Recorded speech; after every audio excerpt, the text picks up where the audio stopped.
Okay, so let's play a little game. Let's say that you're in a country where the president silences reporters, bankrupts broadcasters, and cuts funding to public media. So let's say, are you A, in North Korea, B, in Russia, or C, in the United States in 2025? If you answered C, you're right because that's exactly what's going on right now. That's what has passed in the House by a narrow margin. I one or two votes is what I'm reading, and this week it's actually going through the Senate to see if they're going to fund it.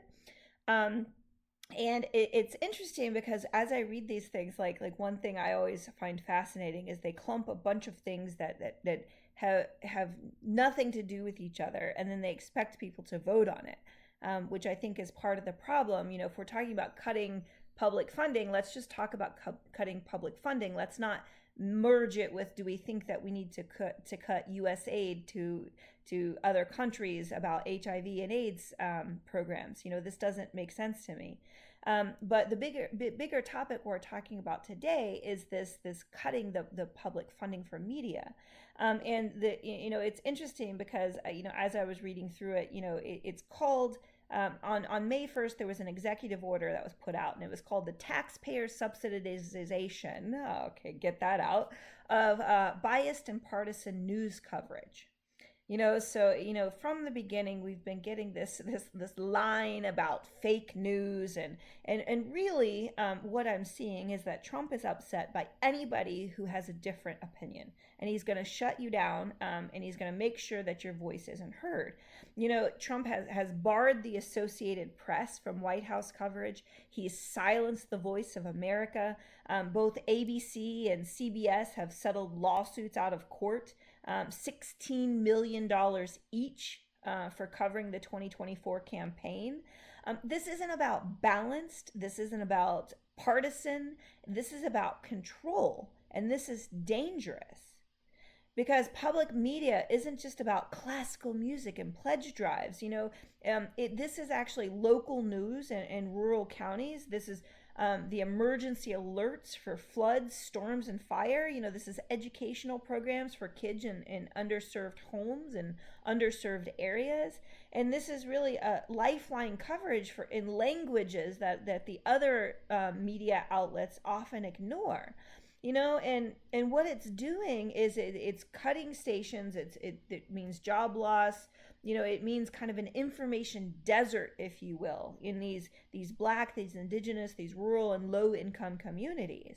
And it means that these communities are going dark, and I don't mean that metaphorically, I mean that literally.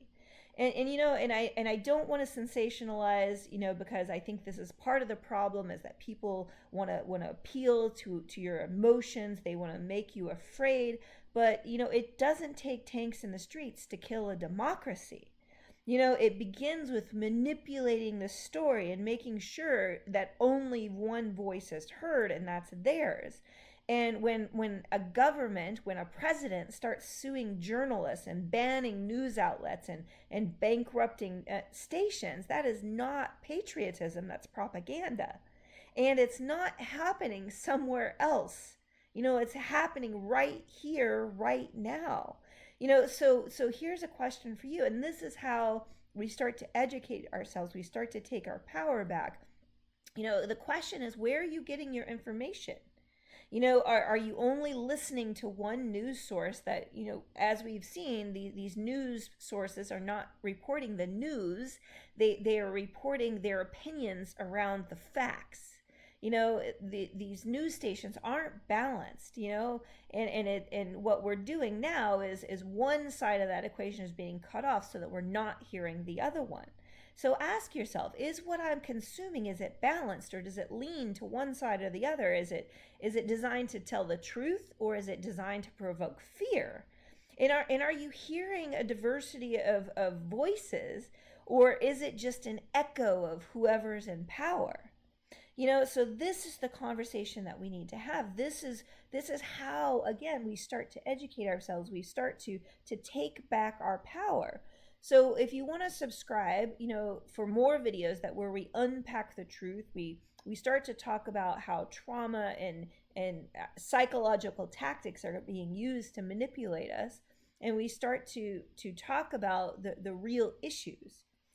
So if you believe that an informed people is a free people, then subscribe, share this video, and if you're ready for leadership that's rooted more in love instead of censorship, then join the campaign. You can go to americachooseslove.com. Still a work in progress, I'll say that.